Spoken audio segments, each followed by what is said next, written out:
से जैसे आदिवासी क्षेत्रों में तेंदू पत्ता तोड़ते हैं, तेंदू पत्ता को हरा सोना भी बोलते हैं।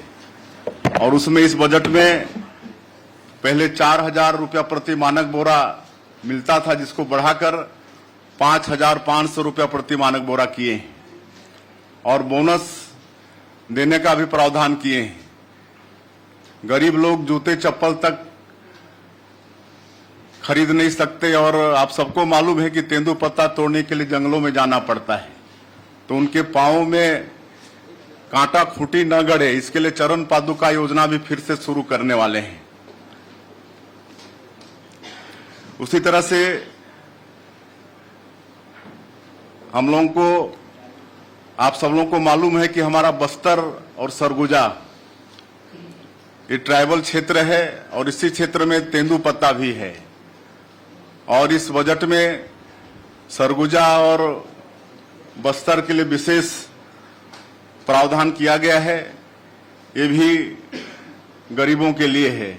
आज जो भूमिहीन हैं, जो मजदूरी करते हैं, ऐसे लोगों के लिए सरकार साल में 10,000 रुपया सहयोग देगी, इसका भी बजट में प्रावधान है। और भी कई गरीबों के उत्थान के लिए इस बजट में प्रावधान किया गया है। उसी तरह से वाई का मतलब हुआ युवा, यूथ के लिए भी इस बजट में बहुत प्रावधान है। एक तो जो पिछले समय में पीएससी के माध्यम से जो उनके भविष्य के साथ खिलवाड़ हुआ, उसकी भी जांच हम लोग सीबीआई से करा रहे हैं और उनके रोजगार की भी व्यवस्था कर रहे हैं और उनकी नौकरी की भी व्यवस्था का प्रावधान इस बजट में है। उसी तरह से ए का मतलब अन्नदाता, छत्तीसगढ़ धान का कटोरा है। यहाँ के लोग अधिकांश खेती पर आधारित हैं और किसानों के लिए भी भारी प्रावधान इस बजट में किया गया है। 21 क्विंटल धान खरीद रहे हैं, 3100 रुपया प्रति क्विंटल धान का कीमत देंगे। सिंचाई के लिए पर्याप्त इस बजट में पैसा रखा गया है। तो इस तरह से किसानों के लिए भी फोकस किया गया है। और एक है एन, नारी, एन का मतलब है नारी सशक्तिकरण के लिए भी अनेकों इस बजट में प्रावधान है, जिसमें मुख्य रूप से जो मोदी की गारंटी में जो कमिटमेंट है हमारी पार्टी का कि जो विवाहित महिलाएं हैं उनको साल का 12,000 रुपया देंगे, तो उसकी राशि का भी बजट प्रावधान इस बजट में किए हैं। तो ये मुख्य रूप से ये 4 बातें इसमें फोकस हैं। बाकी हम समझते हैं और पूरा बजट आप लोग सुने होंगे कि एक भी क्षेत्र नहीं छूटा है। मतलब हम कह सकते हैं कि इस बजट में छत्तीसगढ़ के चहुमुखी विकास की परिकल्पना है। कोई भी क्षेत्र इसमें छूटा नहीं है। बाकी वित्त मंत्री जी आप लोगों के सामने में रहेंगे।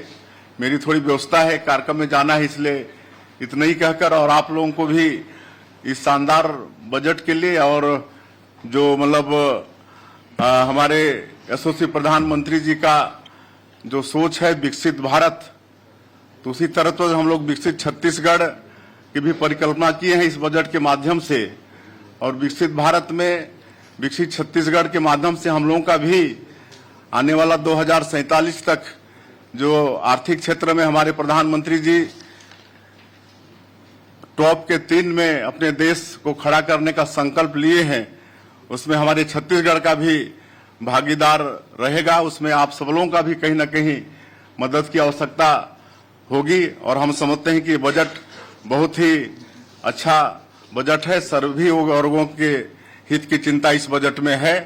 मैं बाकी हमारे वित्त मंत्री जी हैं, आप लोगों को धन्यवाद करते हुए मैं अपनी बात समाप्त करता हूं। मुख्यमंत्री जी, ओपी चौधरी जी ने आपकी सरकार का पहला बजट पेश किया है और विजन डॉक्यूमेंट के रूप में इसको पेश किया है। आप इसके कुछ प्रमुख हाइलाइट्स बता सकते हैं क्या?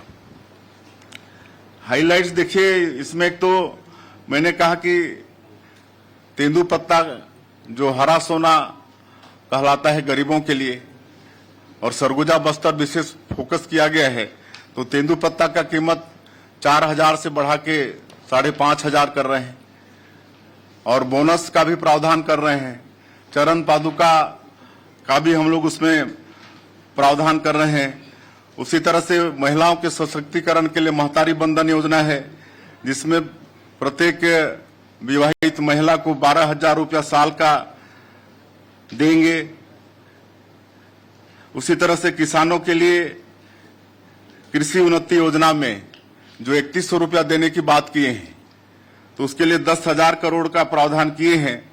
जो अंतर की राशि है 917 रुपया प्रति क्विंटल, उसको एक मुश्त 24,72,000 किसान इस साल धान बेचे हैं, उनके खाते में 10,000 करोड़ रुपया हम लोग इकट्ठे भेजने वाले हैं। 5 हार्स पावर तक किसानों को मुफ्त में बिजली देंगे। इसके लिए 3,500 करोड़ रुपए का प्रावधान हमारे बजट में किया गया है। और ग्रामीणों के लिए प्रधानमंत्री आवास, इसके लिए द्वितीय अनुपूरक में 3,800 करोड़ रुपया का प्रावधान किया।